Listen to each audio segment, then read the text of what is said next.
Palakpakan po natin ang Panginoon sa araw na ito. Purihin po ang Panginoon. Meron pong isang bata, sabi niya sa mami niya, "Mami, mukhang dumadami ang uban sa'yo." Yung uban, ibig sabihin yung puting buhok po ba?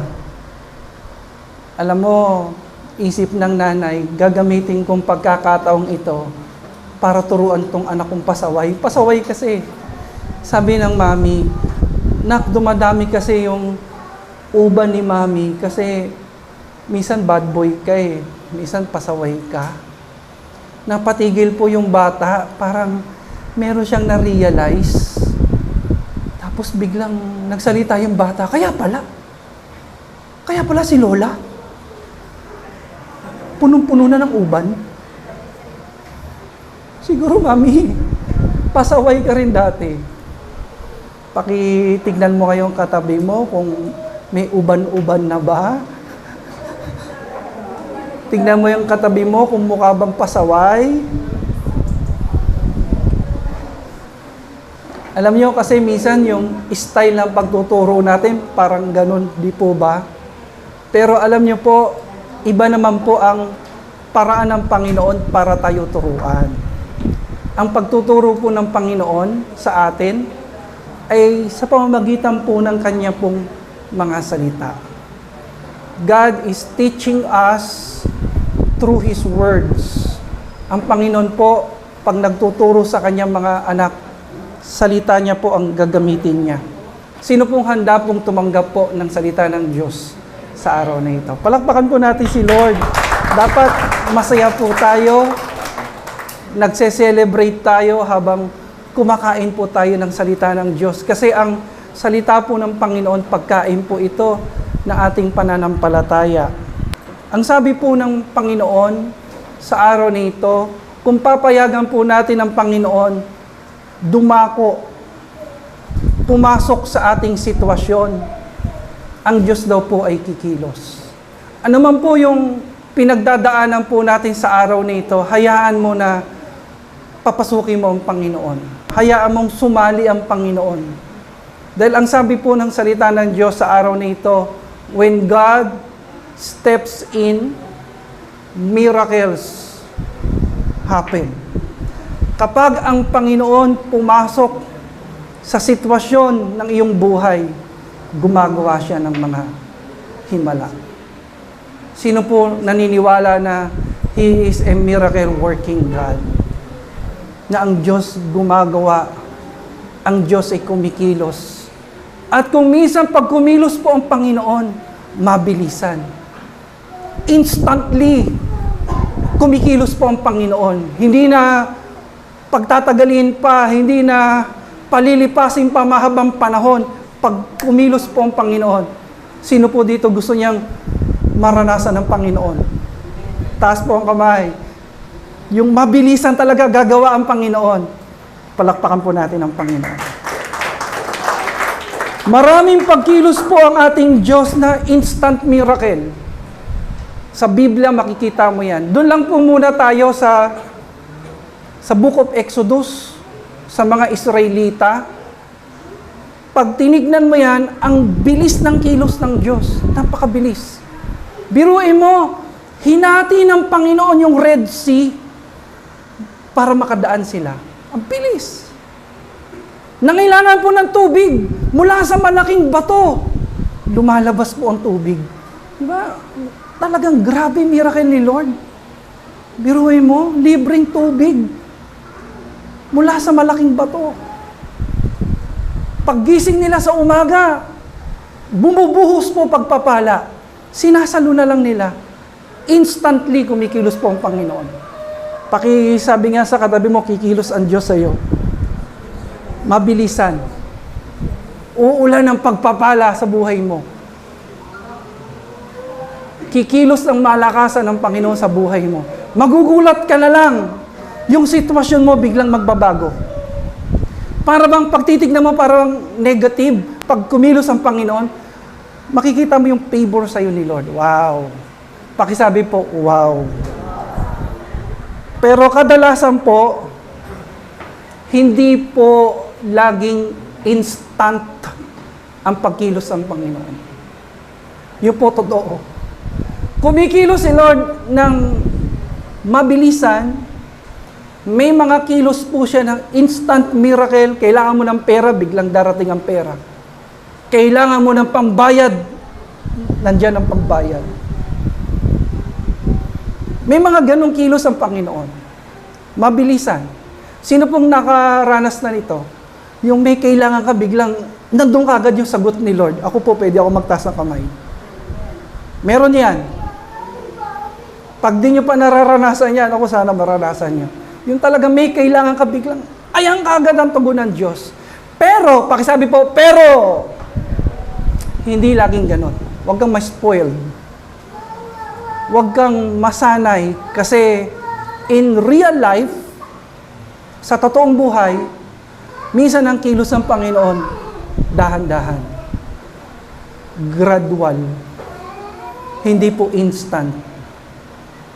Kaya minsan pag nasanay ka sa mga instant miracle ng Panginoon, tapos biglang nasa sitwasyon ka na kailangan mo ng kilos ng Diyos, para bang naki-question mo si Lord, Lord, bakit nung nakaraan? Bakit nung mga nakaraang panahon, pag kumilos ka, mabilisan? Pero ngayon parang wala ka. Parang silent ka. Minsan dahil nasanay tayo ng mabilisan, gusto natin lahat ng bagay mabilisan. Pakisabi sa katabi mo, huwag ganyan kapatid. Hindi laging instant. Halimbawa, gusto natin kagad malaking sweldo. Malaking sweldo. Sino dito gusto niyang malaki ang sweldo niya? Mahina. Sino dito gusto niyang malaki yung kita niya kagad? Amen? Kasi marami kang iniisip. May mga gusto kang bilhin, may mga gusto kang bayaran, may mga gusto kang tulungan. Minsan gusto mo kagad ng masayang pamilya. Pag nakakakita ka ng mag-asawa na very sweet, nakakita ka ng mag-asawa kunwari ng parang kahit more than 25 years na, parang mahal na mahal talaga nila isa't isa, hindi naghihiwalay. Minsan parang gusto mo kagad ng ganun. Gusto mo kagad ng instant, magkaroon ka kagad ng relationship. Pero hindi natin kaagad nararanasan yan. Pag nakakita tayo ng mga tao na napaka-strong ng faith, gusto natin kaagad maging strong yung faith natin. Sana ako rin, sana makuha ko din yon. Pag nakakita po tayo ng mga taong materially blessed, gusto natin kaagad ng success. Lalo-lalo na kapag nakakapag-post po sila ng magagandang restaurant, hotel, travel. May kausap kami nakaraan. Sabi niya, Kuya Leo, alam mo, dito sa amin, magsasawa ka sa travel. Magsasawa ka. Sa kumpanya po namin, hindi po by plane po ang sakay nila. Cruise ship sa mga malalaking barko na parang hotel, parang 5-star hotel. Sabi niya sa akin, alam mo Kuya Leo, pagdating namin doon, napakaganda kasi yung mga magkakatabing bansa, dinadalaw nila yun.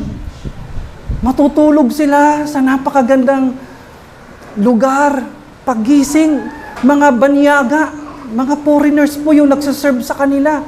Eh dahil Pilipino, alam mo naman ang Pilipino, lahat ng libreng towel, libreng pabango, libreng pang-sanitize, kinukuha ko lahat yung Kuya Leo. Kaya pag uwi ko, ang dami kong baon sa bansa natin. Sabi niya, magsasawa ka. Kasi dito po sa amin, incentives yan binibigay po ng kumpanya. At kapag tinignan mo siya, para bang ma-amaze ka Pero alam mo, hindi po lahat ng pagpapala ng Panginoon instant. Kailangan mo minsan ng pagtitiis, endurance. Kailangan mo ng sakripisyo kung minsan.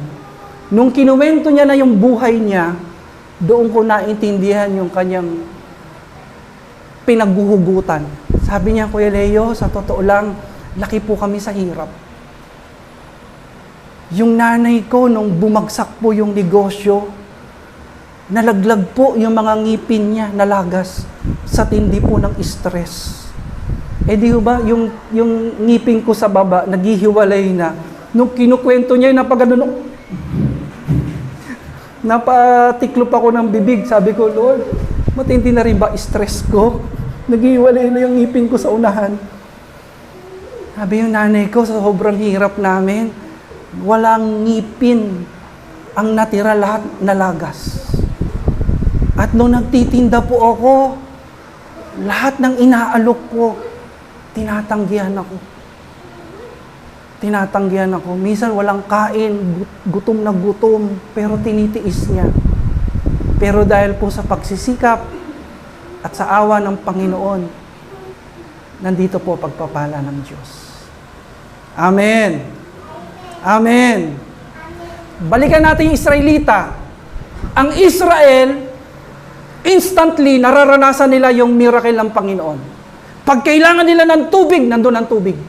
Sino dito pag kailangan ng pambayad sa tubig, nandiyan ang pambayad. Kailangan ng pambayad sa Meralco, nandiyan ang pambayad. Amen? Pag kailangan ng pagkain, gigising lang sila, bumubuhos po yung pagpapala na galing sa langit, sinasahod na lang nila, kinakain na lang nila. Instantly kumikilos ang Panginoon, pero hindi po laging ganun. Pag tinignan mo yung Israel, pangako ng Diyos, promised land, alam nyo kung ilang years bago nila nakuha yung promised land? Ilang years? 40 years. Kaya kung Israelita ka, bakit ganun, Lord? May mga kilos ka na instantly nandiyan na. Andiyan na kagad yung sagot mo. Pero bakit itong promised land na pinangako mo, umabot po ng 40 years? May ganong kilos ang Panginoon. Pero alam niyo po kung anong miracle doon? Alam niyo kung anong kilos po ng Panginoon doon? Kahit napakatagal po ng pag-iintay, kahit ang daming struggle, kahit ang dami po nilang pinagdaanan doon po sa wilderness, nandun yung kamay po ng Diyos na nagpapalakas po sa kanila. Nagpo-provide po sa kanila. Sumasama sa kanila. Palakpakan po natin ang Panginoon. Yung mas malakas po dyan, dahil yan ay hindi sa tao, yan po ay para sa Panginoon. Hallelujah. Romans 15:5, God will give us endurance. Ang sabi po dyan, now may the God who gives endurance and encouragement grant you harmony with one another in Christ Jesus. Si Lord po pala, ang Panginoon, ang nagbibigay ng tibay po sa atin. Tingnan mo yung katabi mo, sabi mo, pinatibay ka ni Lord. Sa Diyos galing yan. Kaya mo pala kinaya lahat. Kaya mo pala napagdaanan ang lahat. Marami kang laban, marami kang trials, marami kang pagsubok. Kaya mo pala nakaya yan dahil sa Panginoon na nagbigay sa iyo ng kalakasan. Pwede po ba natin sabihin, Amen? How does God gives us endurance? Tandaan po natin, the Lord is faithful. Pakisabi po, the Lord is faithful. God is faithful by whom you were called into the fellowship of His Son. Ang Diyos daw ay tapat na tumawag sa atin para tayo maging anak niya. In other words, sabi po ng Bible, if God calls you into the fellowship of His Son, He will give you endurance to the end. He who calls you is faithful and He will do it. 1 Thessalonians 5:24. Sabi doon, Diyos pala tumawag sa atin. Dahil Diyos ang pumili sa atin bilang maging anak niya, siya rin ang magbibigay daw po ng kalakasan sa iyo at sa akin para maging tunay na anak niya. Pakisabi nga sa katabi mo, Diyos ang pumili sa iyo na maging anak niya. Mahirap maging anak ng Diyos, lalo-lalo na kung lumaki kang may sungay. Mahirap maging anak ng Diyos, lalo-lalo na kung ang environment mo talagang napakadilim, napakagulo. Amen! Pero magugulat ka, bakit parang nagiging anak ako ng Diyos? Bakit parang bumabait ako? Bakit parang kinakaya ko lahat ng ito? Lahat ng bato ng kaaway, lahat ng bintang, lahat ng persecution, lahat ng paninira, lahat ng discouragement, lahat ng temptation. Bakit parang nakakaya ko ito? Why? Because pinili ka ng Diyos at siya nagbibigay sa iyo ng endurance, ng lakas para maging anak niya. Palakpakan po natin ang Panginoon. Ngayon, kung hindi ka pinili ng Panginoon, kahit pilitin mo maging anak ng Diyos, kahit pilitin mo magpakabait at magpakabuti, lalabas at lalabas yung kulay mo. Amen? Amen? Pero if you are really a child of God, and the Holy Spirit dwells inside your body, inside your soul and spirit, kung talagang tinanggap mo ang Panginoon, wow, kapatid, walang kahirap-hirap. Lalabas at lalabas sa iyo yung fruit of the Spirit. Lalabas at lalabas sa iyo ang image ng Panginoon. Amen. Ano po ba yung endurance? Sa Tagalog po, ang endurance ay kakayahan ng isang tao o individual na makayanan ang hindi ka nais-nais o mahirap na proseso o sitwasyon nang hindi sumusuko. Yun po yung endurance. Kahit hindi ka nais-nais yung sitwasyon, hindi ka sumusuko. Sino po yung hindi sumusuko? Taas ang kamay. Endurance yan. Galing yan sa Diyos. Amen? Yung iba, di ba, sinusukuan na yung asawa? Pinapauwi na. Yung iba, minsan yung asawa parang sinasauli na sa magulang. Meron po yun. Pero bakit nakakaya mo yung ugali ng asawa mo? Dahil sa Panginoon. Amen? Hindi nagbabago yung pagmamahal mo sa Kanya. Ando doon yung pagtitiis. Andun yung pag-unawa. Why? Because the Holy Spirit is in you. Kaya hindi ka katulad ng ibang tao. Amen. Amen. Ang endurance, ang sabi dito, tumutukoy din ang endurance sa kakayahan na makayanan o maiwasan ang pagkapagod o pagkahapo. Endurance yan. Yung dapat napapagod ka na, dapat nahapo ka na, dapat sumusuko ka na, pero hindi ka pa rin bumibitaw dahil galing sa Diyos yung endurance na yan na nasa iyo. Amen.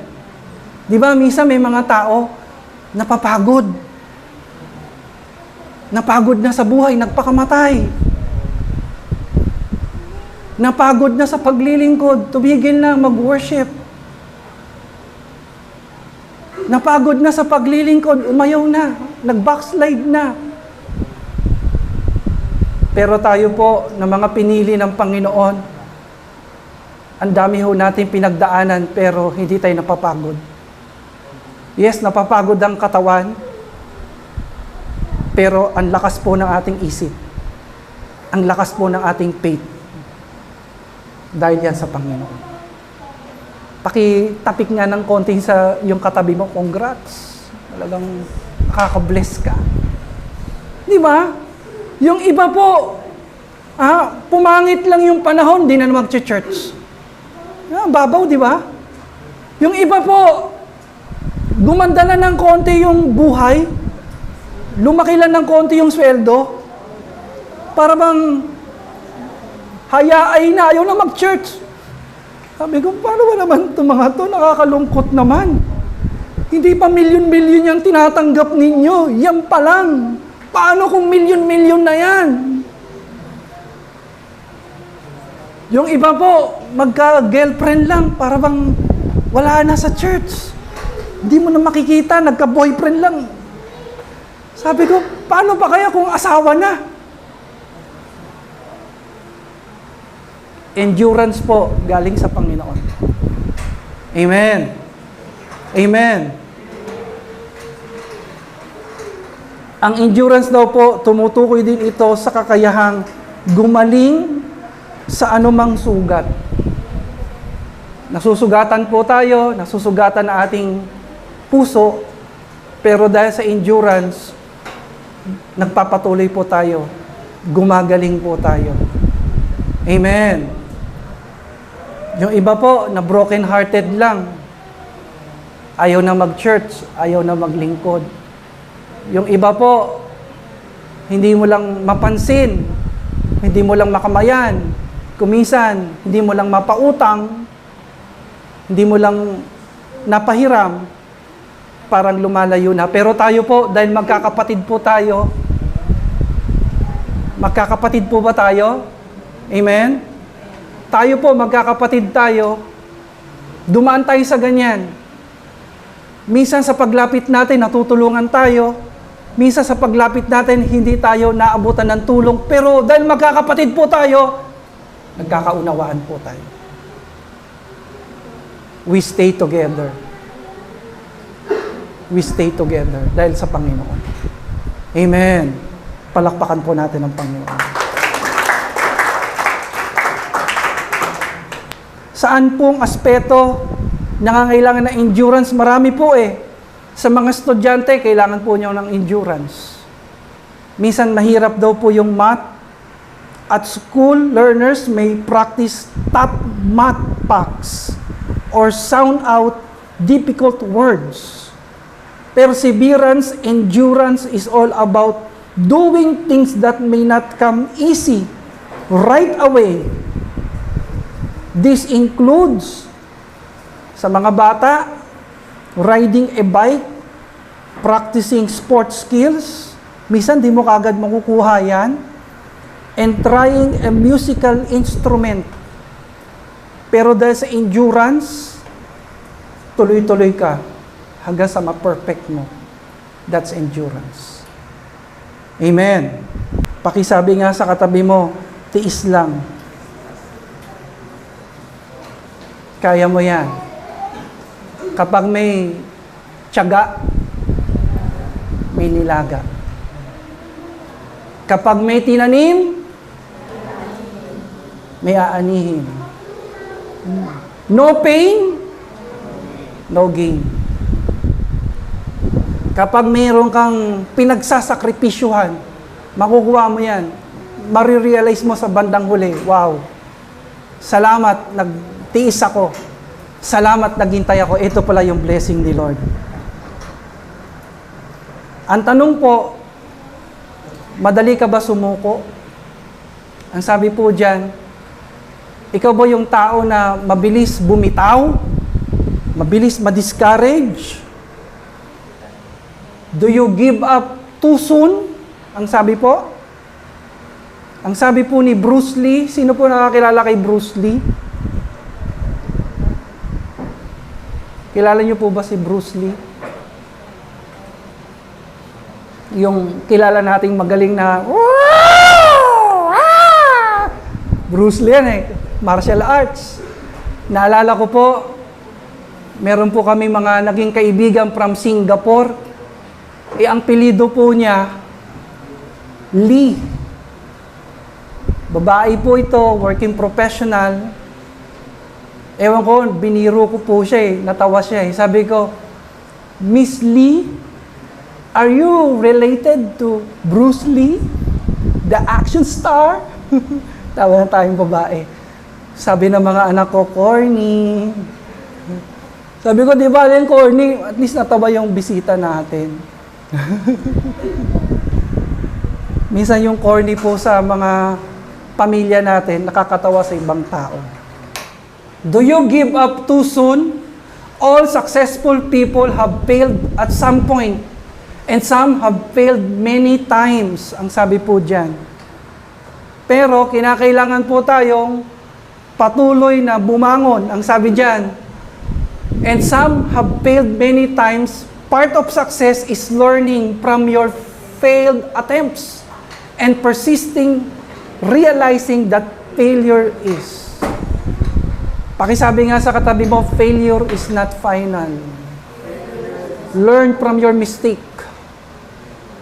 Keep running, keep fighting, keep learning. Patuloy kang matuto, patuloy kang lumaban.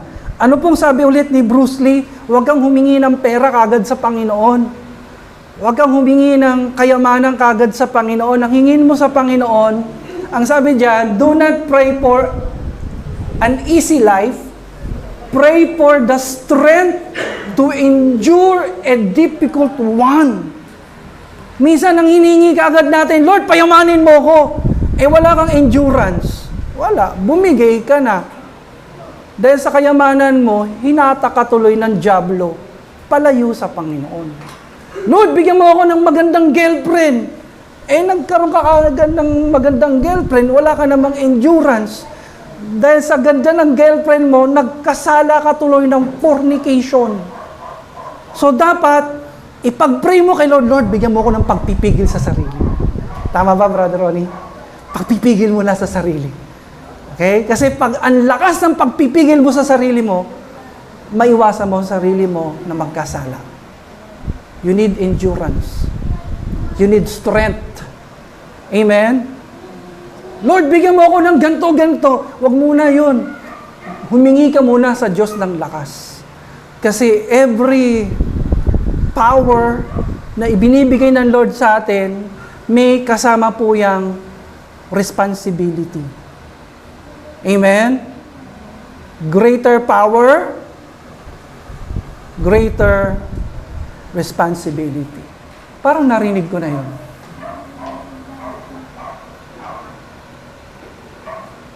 So, pray for strength. Nag-post po kamakailan yung isang bishop sa kanyang social media at inilagay po niya doon yung mga klase ng mga tao na mapapasa apoy ng impyerno. Nakalista lahat doon. May mga biblical basis. Sabi niya, ito yung mga klase ng tao na hindi papasok sa langit. Pero ako po, ang reflection ko ganito. Ano naman, Panginoon, yung katangian ng tao na siguradong papasok sa langit? Tignan mo yung katabi mo. Siya yan. Ako po, ang lakas po ng faith ko na yung katabi mo, sure po yan na hindi na maaagaw ng dyablo sa apoy ng impyerno. Amen!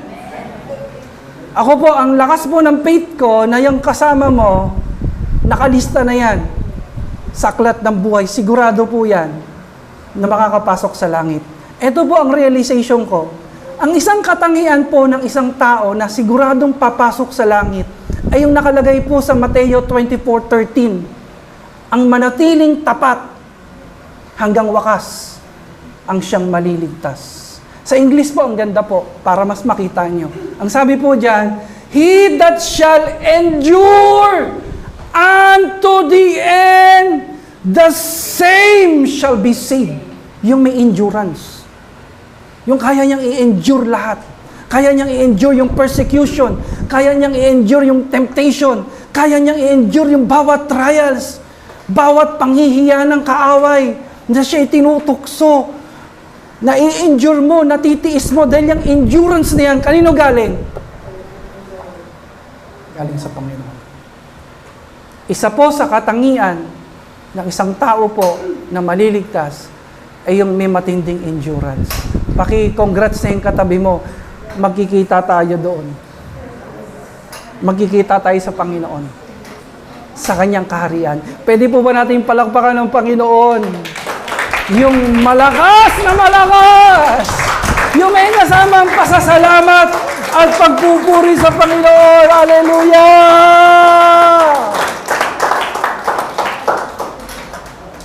Ano ang mapapala ng isang tao? Nasa kanya na ang lahat kung maiimperno po siya.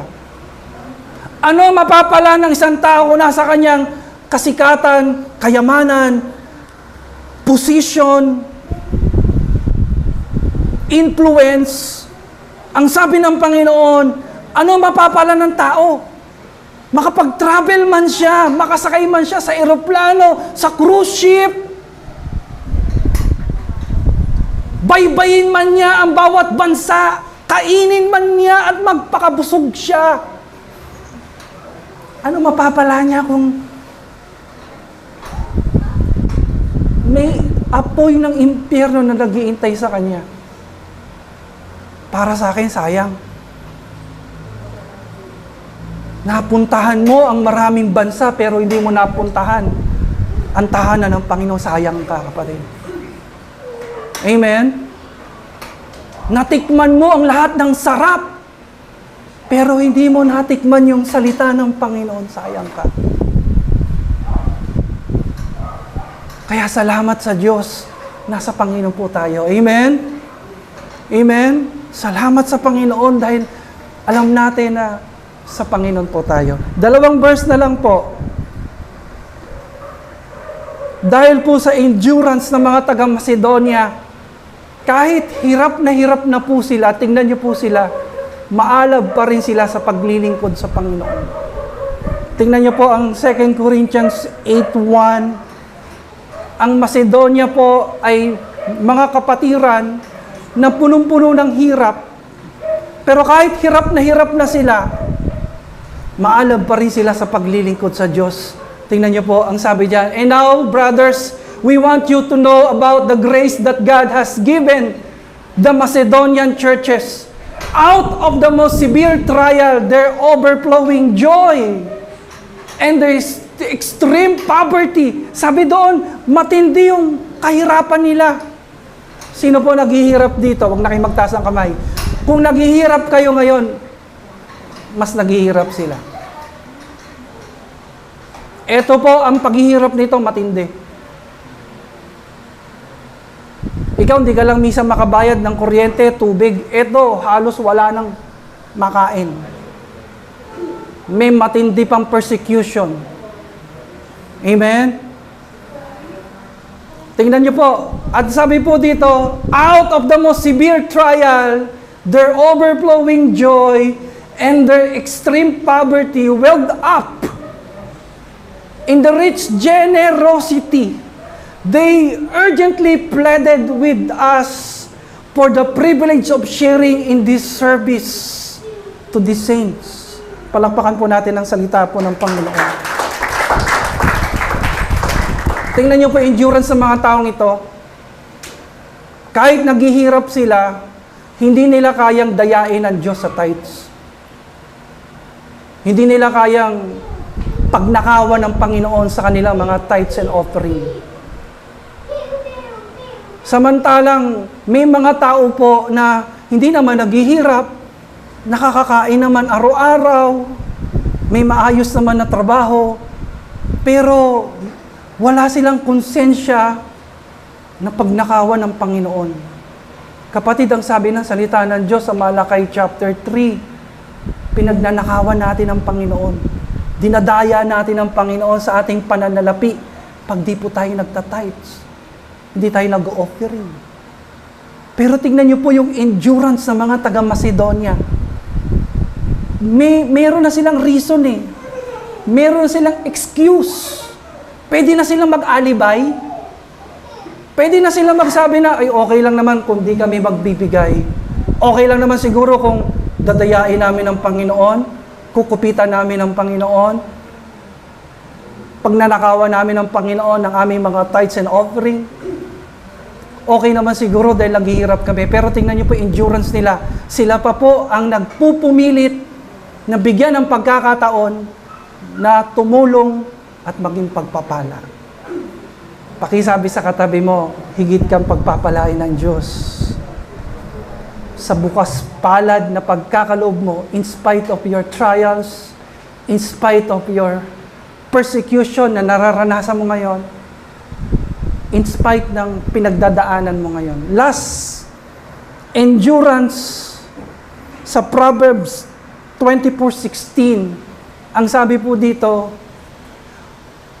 "For though a righteous man may fall 7 times, he still gets up, but the wicked stumble in bad times."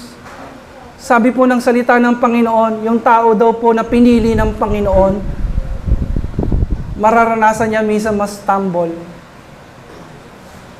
Pero dahil pinili siya ng Diyos, binibigyan siya ng kalakasan ng Diyos, makakabangon po siya. Sino pong nakaranas niya? Ako po, na-experience ko po yan. Amen?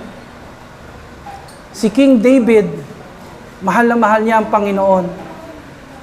Pero makikita niyo si King David, nagkasala siya sa Panginoon ng maraming beses, ng babae po siya, ng chicks. Nagkasala po siya sa asawa niya. Nagkasala po siya sa kanyang minamahal, naging unfaithful po siya. Pero ang sabi po ng Biblia, higit po siya na nagkulang sa Panginoon. Higit siyang nakasakit sa puso ng Panginoon. Pero ang gusto ko po kay King David, naranasan niyang bumaksak, pero bumawi siya sa Panginoon. Kaya tama po salita ng Diyos, ang isang tao na pinili ng Panginoon, kahit yan madapa, bumabangon yan.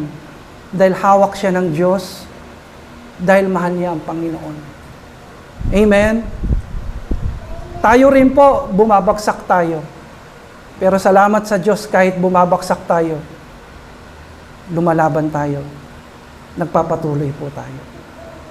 Bumabangon po tayo. Amen? Amen? Tayo po'y manalangin. Panginoon, marami pong salamat sa mga salita mo sa araw na ito, na kayo nga po ang tunay na pumili sa amin. Salamat, ginawa mo kami mga anak mo. Salamat sa iyong banal na Espiritu.